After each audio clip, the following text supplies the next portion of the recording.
जिंदगी ना मिलेगी दोबारा की शूटिंग में ऋतिक को स्पेन में वो फिर मिली दोबारा। जिंदगी ना मिलेगी दोबारा, ये तो कोई नहीं बता सकता, लेकिन जूम के सोर्सेस ने ऋतिक रोशन के बारे में एक बड़ा खुलासा जरूर कर दिया है, जिसे आप सुनेंगे तो हो सकता है कि आप जरूर हैरान रह जाएं। पता चला है कि जिंदगी ना मिलेगी दोबारा की शूटिंग के दौरान वो ऋतिक की लाइफ में दोबारा वापस आ गई थी। अरे वही जो एक वक्त में ऋतिक की को स्टार रही है। ऋतिक की उसके साथ फिल्मी पर्दे पर लव स्टोरी फ्लॉप हो गई थी, लेकिन रियल लाइफ में उसके साथ ऋतिक की लव स्टोरी बड़ी हिट स्टोरी बन गई थी। उसी की वजह से सुजैन रोशन के ऋतिक का घर छोड़कर चले जाने की न्यूज अखबारों के फ्रंट पेज पर आई थी। जी हाँ, वो बाबरा मोरी थी। उस वक्त तो सुजैन ने ऋतिक को बाबरा मोरी से बचा लिया था, लेकिन सोर्सेज ने रिवील किया है कि स्पेन में जब जिंदगी मिलेगी ना दोबारा की शूटिंग चल रही थी, तो बाबरा मोरी ऋतिक के जिंदगी में वापस आ गई थी। ऋतिक और बाबरा की खास दोस्ती फिर से रंग लाने लगी थी, और जब तक ऋतिक की शूटिंग चलती रही, बाबरा के ऋतिक के आसपास रहने की खूब रूमर्स उड़ी। लेकिन उस वक्त इस न्यूज पर पर्दा डाल दिया गया। ऋतिक के फैंस के लिए ये न्यूज हैरान करने वाली जरूर हो सकती है, लेकिन ये बात ज्यादा चौंकाने वाली इसलिए भी नहीं है क्योंकि बाबरा खुद स्पेन की ही रहने वाली हैं। वो स्पेन में अपने को स्टार से मिलने आ सकती हैं। और ये भी तो हो सकता है कि ऋतिक बाबरा की दोस्ती की खबर एक बार फिर से उड़ा देना फिल्म के प्रमोशन वालों की कोई सोची समझी चाल हो। लेकिन इन खबरों में अगर थोड़ी सी भी सच्चाई है तो फिर सुजैन को एक बार फिर से ऋतिक पर नजर रखना शुरू कर देना चाहिए। अमिताभ बच्चन के हाथों से गायब हो गई हैं उनकी अंगूठियां। क्या अब अमिताभ का सुपरस्टिशन खत्म हो गया है या फिर वजह है कुछ और? ये बताने के लिए खुद प्लैनेट बॉलीवुड न्यूज पर आ गए हैं बिग बी। अमिताभ बच्चन के हाथों से गायब हो गई हैं उनकी अंगूठियां। अमिताभ के हाथों में पहले पन्ना होता था, मोती भी होता था, और शनि की दशा से बचने के लिए अमिताभ बच्चन पहले नीलम भी पहनते थे। लेकिन जूम के कैमरे ने सबसे पहले अमिताभ के हाथों से अब गायब हो चुके इन नगों को पकड़ लिया है। अमिताभ से जब जूम के रिपोर्टर ने उनसे उनके रत्नों के बारे में सवाल पूछा, तो अमिताभ ने उसका कोई खास जवाब नहीं दिया। आज आप आए तो मैंने देखा कि आपके हाथ में रिंग्स नहीं थी, तो कुछ रीजन है जो आपने नहीं, ऐसे ही उतार दिया है, कोई खास बात नहीं। लेकिन अमिताभ की जिंदगी में ये रत्न कितने खास रहे हैं, इसके बारे में आपने मीडिया में जरूर काफी कुछ पढ़ा होगा और सुना भी होगा। कहा तो ये भी जाता है कि अमिताभ ने जब से नीलम पहनना शुरू किया, उनकी किस्मत अचानक से उनके साथ हो गई। उस वक्त कौन बनेगा करोड़पति ने अमिताभ की बॉलीवुड में वापसी भी कराई। उसने अमिताभ के फैंस के दिलों की धड़कनों को बढ़ा दिया। ईश्वर में अमिताभ की आस्था तो हमेशा ही न्यूज की हेडलाइन बनती रही है। चाहे अमिताभ अपने घर से चलकर सिद्धिविनायक तक जाएं, या फिर तिरुपति के मंदिर में अमिताभ माथा टेकें, या फिर लाल बागचा राजा के दरबार में अमिताभ हाजिरी लगाएं, हर जगह मीडिया ने अमिताभ की आस्था को खूब दिखाया है। और अमिताभ की रिंग सुपरस्टिशंस भी हमेशा ही मीडिया की सुर्खियां भी बनी। कई बार तो अमिताभ की इन रिंग्स के रत्नों पर बड़े बड़े एनालिसिस भी किए गए। और अब अमिताभ ने अचानक इन अंगूठियों को अलविदा कह दिया है। आज आप आए तो मैंने देखा कि आपके हाथ में रिंग्स नहीं थी, तो कुछ रीजन है जो आपने नहीं, ऐसे ही उतार दिया है, कोई खास बात नहीं। अमिताभ के सुपरस्टिशंस की कहानी में ये नया ट्विस्ट है, इसलिए खबर पूरी तरह से फिल्मी भी है। और जूम ने इसे सबसे पहले ब्रेकिंग न्यूज बनाकर इंडिया का नंबर 1 बॉलीवुड चैनल होने का वादा एक बार फिर से दोहरा दिया है। 3 साल बाद कैटरीना कैफ एक बार फिर से रखने जा रही हैं अपना बर्थडे बैश। अब ये खबर इसलिए भी बड़ी बन जाती है क्योंकि 3 साल पहले कैटरीना के बर्थडे पर ही बॉलीवुड के 2 टॉप खान्स की लड़ाई हुई थी, जो आज तक दोस्ती में नहीं बदल पाई। कैटरीना कैफ ने ऐलान कर दिया है कि 16 जुलाई को उनके बर्थडे पर होगा बॉलीवुड में एक बड़ा जश्न, होगी एक बड़ी शानदार पार्टी। और जैसे ही इस पार्टी का कैटरीना ने मन बना लिया है, ये खबर भी बड़ी आम हो गई है कि इस पार्टी में सलमान खान को बुलाया जाएगा या नहीं, इस पार्टी में शाहरुख खान को बुलाया जाएगा या नहीं। वो आएंगे तो बड़ी खबर, और नहीं आएंगे तो भी खबर। कौन बनेगा कैटरीना की इस पार्टी का मेहमान, इसे लेकर अभी से तरह तरह के एनालिसिस होने शुरू हो गए हैं। क्योंकि 16 जुलाई 2008 की उस काली पार्टी के बाद, जिसमें कैटरीना आई तो थी खुशी खुशी, लेकिन बॉलीवुड के 2 बड़े खान्स के बीच आपस में हुई लड़ाई का गम अपने साथ लेकर गईं। इसीलिए इतने बड़े झगड़े के बाद कैटरीना ने अपने बर्थडे पर फिर कभी पार्टी नहीं दी। हर बार कभी काम का बहाना तो कभी कोई और बहाना बनाकर कैटरीना ने अपना बर्थडे इंडिया से बाहर ही सेलिब्रेट किया। लेकिन पिछले 3 साल में मामला काफी बदल गया है। कैटरीना कैफ बॉलीवुड का एक बड़ा ब्रांड बन चुकी हैं और सलमान खान से अब कैटरीना का ब्रेकअप भी हो चुका है। सलमान ने इस बात को इशारों में साफ भी कर दिया है। प्यार से समझाओ, फिर कोल्ड शोल्डर देके समझाओ, फिर ऐसा समझाओ। ये 3 समझाने के बाद अगर नहीं समझ में आता किसी को, then you let them do that and then they come back to you know you were right. शायद यही सोचकर अब कैटरीना ने फैसला किया होगा कि वो कब तक सलमान की पसंद नापसंद का ध्यान रखकर अपनी जिंदगी के फैसले बदलती रहेंगी। शायद उसी का नतीजा है कैटरीना की ये पार्टी और सलमान की सल्तनत को चुनौती भी कि वो कैटरीना को अब ऐसा वैसा ना समझे, क्योंकि कैटरीना अब अपने दम पर अपना करियर बना सकती हैं और उसकी सक्सेस सेलिब्रेट भी कर सकती हैं। विक्रम भट्ट ने राम गोपाल वर्मा को उनका भूत वापस कर दिया है, क्योंकि खबर आई है कि जैसे ही विक्रम को पता चला कि आरजीवी नाराज हैं, उन्होंने इसके सीक्वल में काम करने से कर दिया इनकार। विक्रम भट्ट ने राम गोपाल वर्मा का भूत उन्हें वापस कर दिया है, क्योंकि अब वो नहीं कर रहे हैं इस फिल्म के सीक्वल को डायरेक्ट। वैसे प्लैनेट बॉलीवुड न्यूज पर विक्रम भट्ट ने इस बात को कन्फेस किया था कि उन्हें भूत 2 का सीक्वल ऑफर हुआ है और वो इसे करना भी चाहते हैं। पिक्चर मुझे ऑफर हुई है और मैं करना भी चाह रहा हूँ, लेकिन मैं किसी का दिल नहीं दुखाना चाह रहा। लेकिन इसके साथ विक्रम भट्ट ने इस बात की ओर भी इशारा किया था कि अगर राम गोपाल वर्मा से कोई अनबन होती है तो वो इस फिल्म को नहीं करेंगे। इसमें कोई अनबन होगी तो हम नहीं करेंगे। प्लैनेट बॉलीवुड न्यूज पर विक्रम ने साफ साफ कह दिया था कि रामू उनके अच्छे दोस्त हैं और वो नहीं चाहते हैं कि उनकी कोई डिसीजन से रामू हर्ट हो। लेकिन अगर कहीं उनको ऐसा लग रहा है कि वो बनाना चाह रहे हैं तो हम भी चढ़ जाएंगे। और अब विक्रम भट्ट फाइनली पीछे हट गए हैं, क्योंकि खबर आई है कि विक्रम भट्ट ने इस फिल्म को करने से साफ इनकार कर दिया है।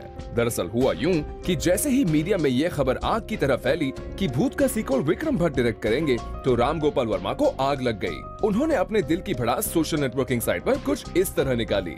So after my Raat, Bhoot and Fook, just get ready for the mother of all of them. Bhoo, the film in the realm of Bhoot 2. बस यही बात जब विक्रम भट्ट को पता चली तो उन्होंने अपने हाथ पीछे खींच लिए, क्योंकि उन्हें बताया गया था कि फिल्म उन्हें इसलिए दी जा रही है क्योंकि रामू के पास नहीं है वक्त। लेकिन जैसे आपने कहा कि अभी बात हुई है, ऑफर आया, लेकिन ऑफर आने के पहले ही राम गोपाल वर्मा जी ने सोशल नेटवर्किंग साइट पर भी बहुत सारी बातें कर दी, या आप भी उससे अवेयर होंगे, कितनी सारी बातें कर दी, तो उन्हें बहुत ही कहीं ना कहीं वो बात हर्ट हुई है। हाँ देखिए, जहाँ तक रामू का सवाल है, रामू और मैं बहुत अच्छे दोस्त हैं, और अगर रामू कहीं,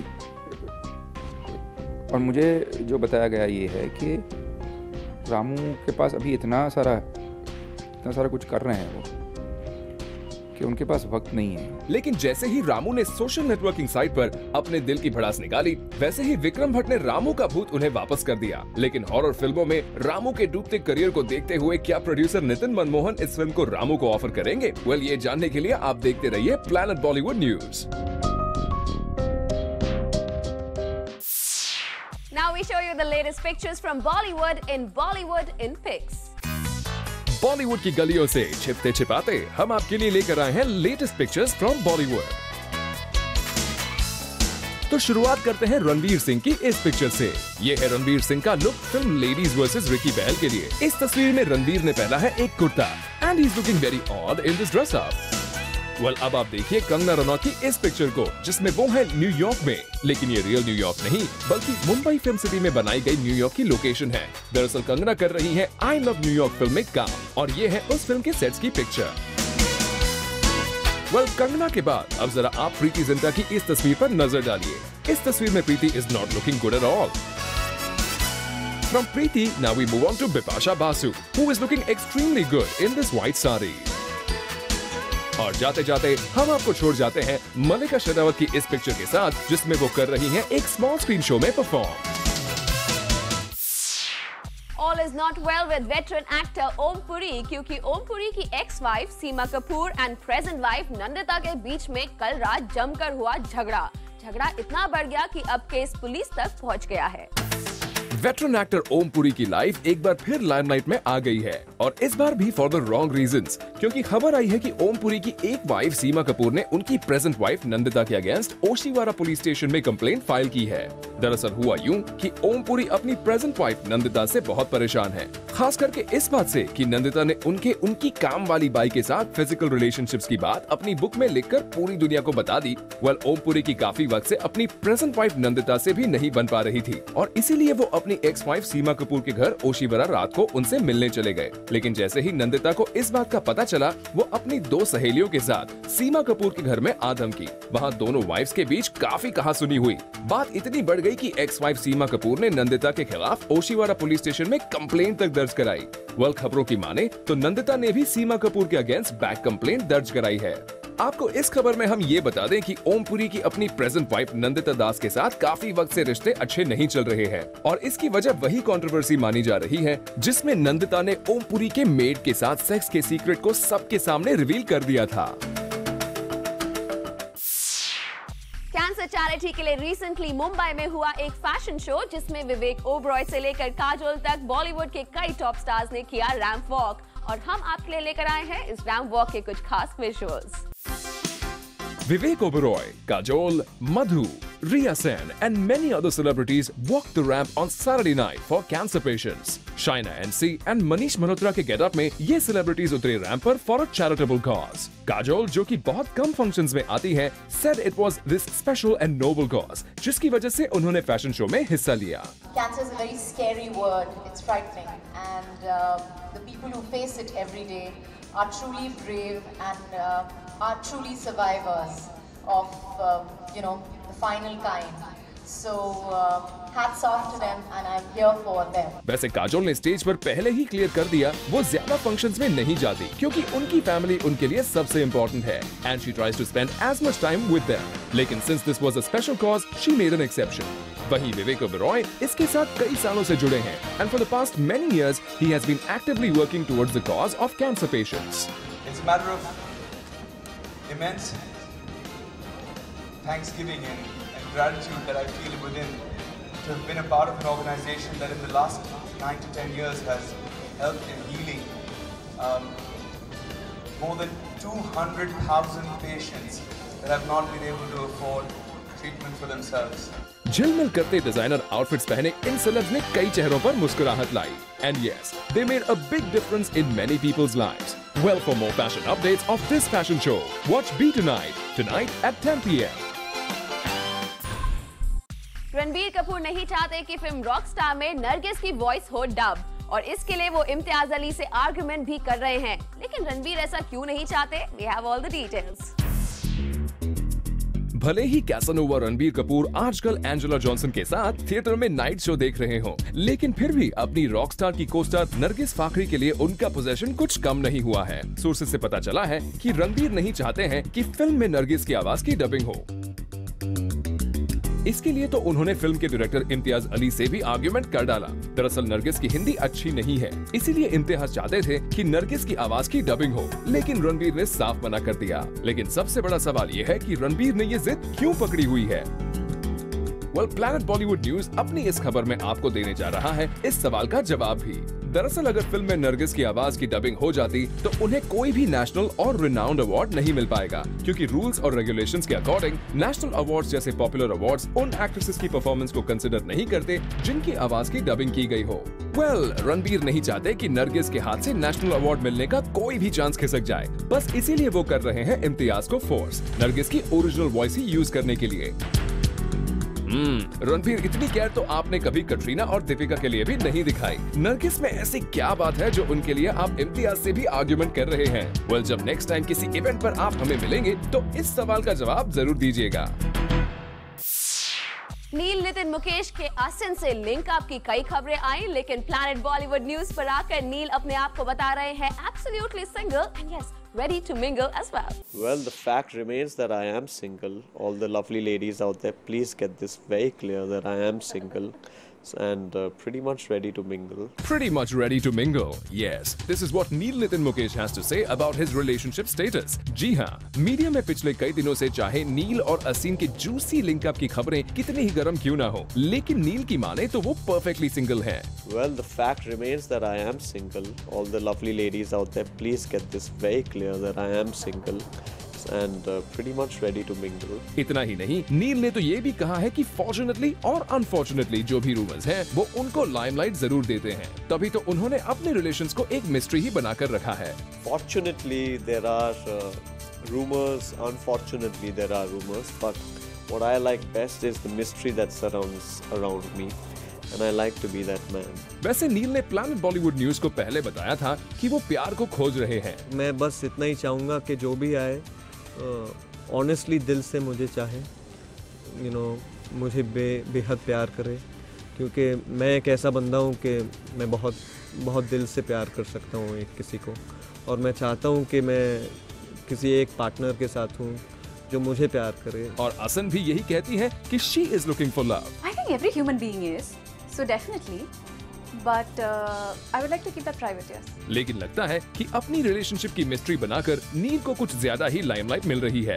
तभी तो वो कह रहे हैं, All the lovely ladies out there, please get this very clear that I am single and pretty much ready to mingle.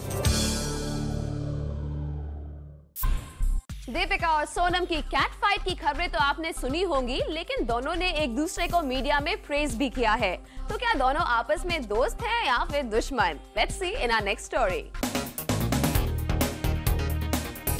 Deepika Padukone और सोनम कपूर दोनों ने एक साथ ली बॉलीवुड में एंट्री। सावरिया के फ्लॉप और ओम शांति ओम के हिट होते ही शुरू हो गया दोनों का कंपटीशन। कभी दीपिका भारी पड़ी तो कभी सोनम की रही हाई डिमांड। लेकिन कहानी में ट्विस्ट तब आया जब सावरिया में सोनम के साथ डेब्यू करने वाले रणबीर बन गए दीपिका के गहरे दोस्त, और दोनों की इस गहरी दोस्ती की निशानी दिखाई देने लगी दीपिका के नेप पर बने RK टैटू में। बट पिछले दिनों करण के शो में रणबीर के लिए झगड़ने वाली दीपिका और सोनम हो गई थी यूनाइटेड, और दोनों ने मिलकर रणबीर कपूर का जमकर मजाक उड़ाया था। दीपिका ने तो रणबीर को कॉन्डम गिफ्ट करने तक की बात कह डाली। लेकिन सोनम और दीपिका का रणबीर पर जॉइंट अटैक देखकर क्या आप ये सोच रहे हैं कि रणबीर से ब्रेकअप के साथ ही खत्म हो गई इन दोनों हसीनाओं के बीच की कैट फाइट भी, और ये दो ब्यूटीफुल गर्ल्स भी हो सकती हैं आपस में अच्छी दोस्त? इसका जवाब आप हमें एक SMS के जरिए दे सकते हैं। अगर आपको लगता है कि गर्ल्स भी एक दूसरे की असली दोस्त हो सकती हैं, तो आप अपने मोबाइल फोन में विस्पर टाइप करके स्पेस दें और Y स्पेस अपनी एज टाइप करके 53636 पर भेज दें। और अगर आपको ये लगता है कि गर्ल्स आपस में असली दोस्त हो ही नहीं सकती, तो आप अपने मोबाइल फोन में विस्पर टाइप करके स्पेस दें और N स्पेस अपनी एज टाइप करके 53636 पर भेज दें।